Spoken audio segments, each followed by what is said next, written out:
Hello दोस्तों, मनमोहक कहानियाँ चैनल में आप सभी का स्वागत है। तो शुरू करते हैं आज की कहानी। आज की हमारी कहानी का शीर्षक है अंतहीन इच्छाएं। पुराने समय की बात है। एक नगर में एक नाई रहता था। वह राजा के यहाँ नौकरी करता था।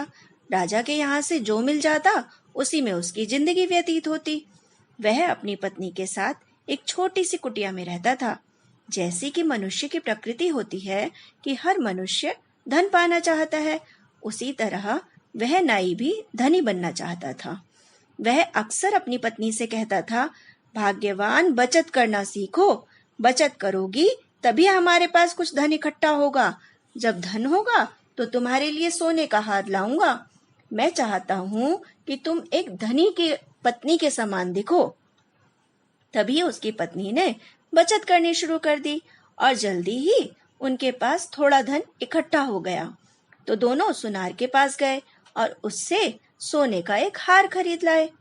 हार को देखकर नाई की पत्नी बहुत खुश होती थी।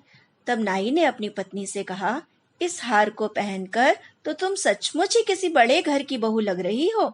यह सुनकर नाई की पत्नी शर्मा गई थी, मगर फिर भी नाई को संतोष न हुआ। वह और अधिक धन पाना चाहता था। एक दिन वह अपने किसी मित्र के पास गया। वापस लौटते में एक जंगल पड़ता था। थकान के कारण वह आराम करने के लिए पेड़ के नीचे बैठ गया। वह अभी भी धन के विषय में ही सोच रहा था। तभी एक आवाज आई, नाई, ओ नाई, तुझे धन चाहिए? नाई ने ऊपर नीचे देखा। वह आवाज उसने पेड़ पर से आती सुनी थी। नाई ने आवाज के उत्तर में कहा, हाँ हाँ, मुझे धन चाहिए, खूब सारा धन। 7 घड़े धन चाहिए? आवाज ने पूछा। हाँ हाँ, नाई ने उत्तर दिया। जाओ, अपने घर चले जाओ। वहां पर 7 घड़े धन से भरे हुए तुम्हारा इंतजार कर रहे हैं, आवाज ने कहा।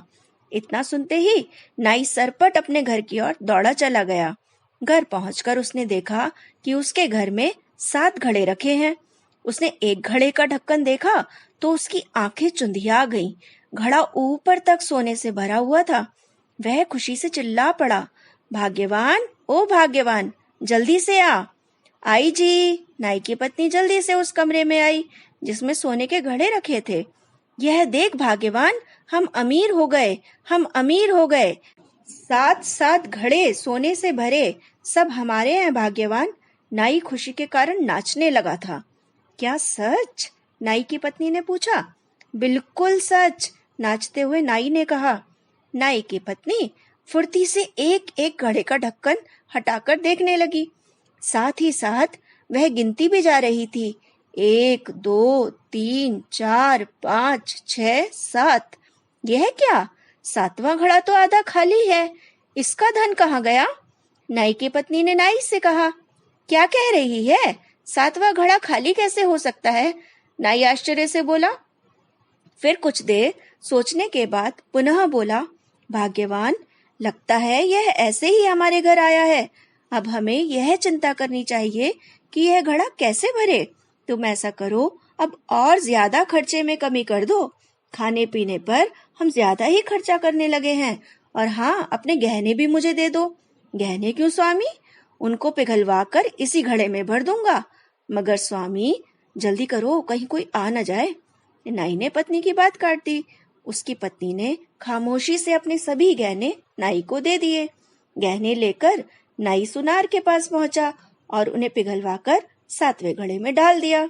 मगर इस पर भी घड़ा नहीं भरा। नाई ने कहा, कुछ और खर्चा कम करो। इस प्रकार उसने खर्च में इतनी कमी की कि वे दोनों सूखकर आधे रह गए। जब राजा ने नाई की यह हालत देखी तो उन्होंने कहा, नाई, क्या बात है? आजकल तुम कुछ ज्यादा ही चिंतित और हारे हुए प्रतीत होते हो। नहीं नहीं महाराज, ऐसी कोई बात नहीं है। बस घर के खर्चे के कारण कुछ परेशानी है।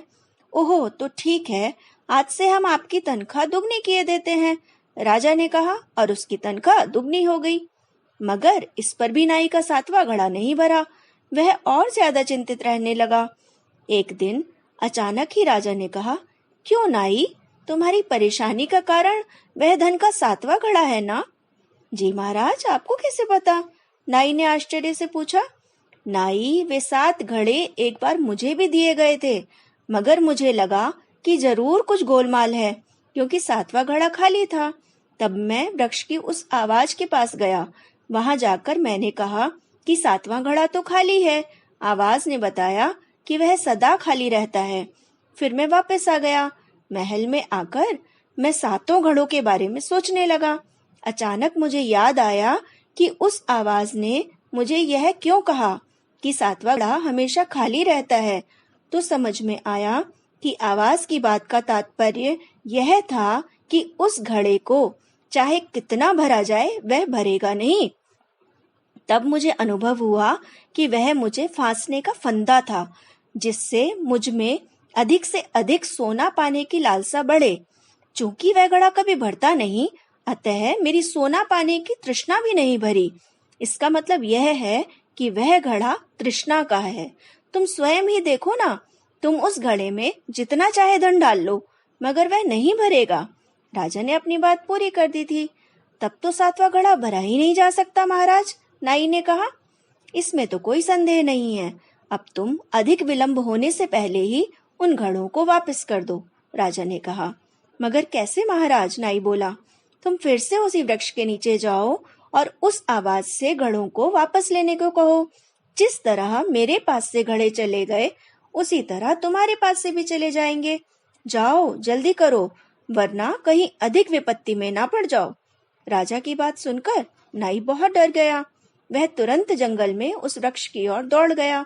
वृक्ष के पास पहुंचकर उसने उस आवाज से 7 घड़े वापस लेने को कहा। ठीक है, मैं ले लूंगी, उस आवाज ने कहा। आवाज से आश्वस्त होकर नाई वापस लौट गया। उसने घर जाकर देखा कि उसकी पत्नी रो रही थी और 7 घड़े गायब थे। साथ ही उनकी मेहनत का धन भी, जो उन्होंने घड़े में डाला था, वो भी चला गया था। मगर अब रोने से क्या फायदा होना था। नाई की अंतहीन इच्छाओं ने उसकी मेहनत भी मिट्टी में मिला दी थी। इसीलिए तो बड़ों का कहना सच ही है कि चाहत इतनी होनी चाहिए कि पांव या सिर उससे बाहर ना निकले। तो ये थी हमारी कहानी।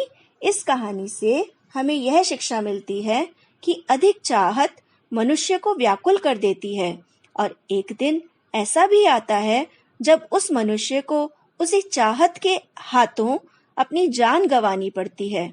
इसलिए अच्छा यही है कि मनुष्य को किसी भी वस्तु की इतनी इच्छा रखनी चाहिए कि जिससे उसे अपनी जान न गंवानी पड़े। तो दोस्तों, कैसी लगी आज की कहानी?